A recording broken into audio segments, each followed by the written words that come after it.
Salut tout le monde, c'est Charlotte de The Fitness Theory et aujourd'hui je vais vous répondre à une question qu'on me pose beaucoup, c'est comment allier une vie sociale fournie et un rééquilibrage alimentaire.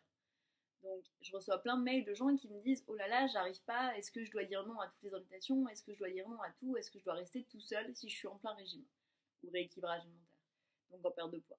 La réponse est non, on n'a pas à rester tout seul, on peut sortir, on peut s'amuser, on peut faire la fête en étant en rééquilibrage alimentaire. C'est juste que ça demande un peu de réflexion avant. Comme ça, on arrive, on est prêt, et puis on fait pas n'importe quoi. Donc, il y a en gros deux cas de figure. C'est soit on part sur la base du cheat meal. Vous autorisez un gros repas, une grosse soirée par semaine, et vous mangez clean tout le reste du temps. Donc, dans ce cas-là, c'est exceptionnel. Votre corps vous dit, enfin se dit c'est exceptionnel, je vais pas lui en tenir compte. Vous pouvez commander ce qui vous fait envie sur le menu. Après, ça sert à rien de vous bourrer de trucs qui font pas spécialement plaisir. Par exemple, là j'y pense comme ça, mais les petits caramels, le petit nougat avec le café, c'est des trucs industriels, c'est jamais très bon. Ça sert à rien de le manger en plus. Juste, c'est des petites choses, mais où, je sais pas, par exemple, à la place de vous faire un McDo qui est plein d'additifs, faites-vous un bon burger.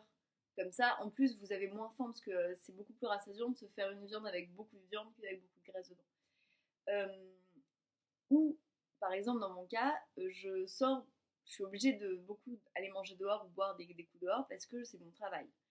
Donc, je peux pas non plus m'autoriser un cheat meal par jour ou un cheat day par jour. Donc, ça serait trop et je prendrais du poids, mais comme ça.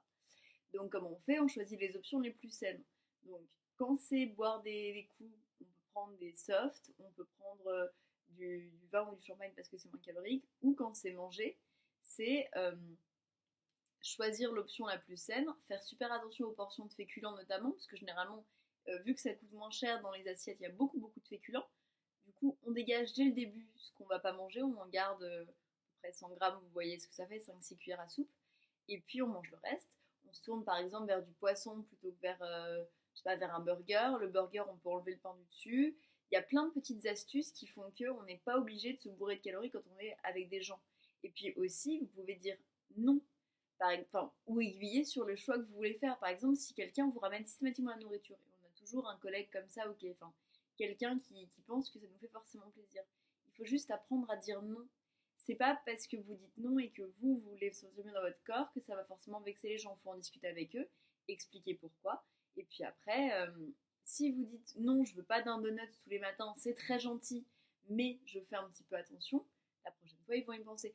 Il y a des gens qui vont être un peu relous, qui vont vous dire ah mais non, t'es pas drôle, machin, vous tu bois pas, tu sors pas, ou tu manges pas ça. Laissez-les pas faire. Juste, vous n'avez pas le même mode de vie qu'eux, c'est leur problème, ils font les choix qu'ils veulent. C'est pas leur corps, donc on peut pas leur demander de faire les mêmes choix que vous. Par contre, on peut essayer de trouver quelque chose qui nous convient à tous. C'est trouver un restaurant où il y a des salades et des énormes steaks, ou des frites, ou c'est demander, voilà, c'est demander ou amener. J'ai des exemples de gens qui me disent systématiquement j'emmène des petites carottes ou des concombres aux soirées, ça m'évite de taper dans les chips. C'est une excellente idée. Emmenez par exemple, pareil, si vous voulez boire du soft en soirée, emmenez-vous une bouteille de coca zéro. Comme ça vous évite de boire le coca normal que quelqu'un d'autre a apporté ou ce genre de choses. C'est des petits trucs, mais il y a tout à fait moyen d'avoir une vie sociale et de sortir une fois, 2 fois par semaine, soit en se faisant très plaisir, soit en se disant je sais ce que je dois faire, je sais ce qui est bon pour mon corps, du coup je vais faire attention, et puis voilà. Si jamais ça arrive, on en a déjà parlé sur l'autre vidéo, mais si vous mangez beaucoup trop ou buvez beaucoup trop, vous mangez normalement le lendemain, vous équilibrez le soir en mangeant un petit peu moins, par exemple moins de féculents, vous gardez les protéines, vous gardez des vitamines, et puis bah, ça passe tout seul.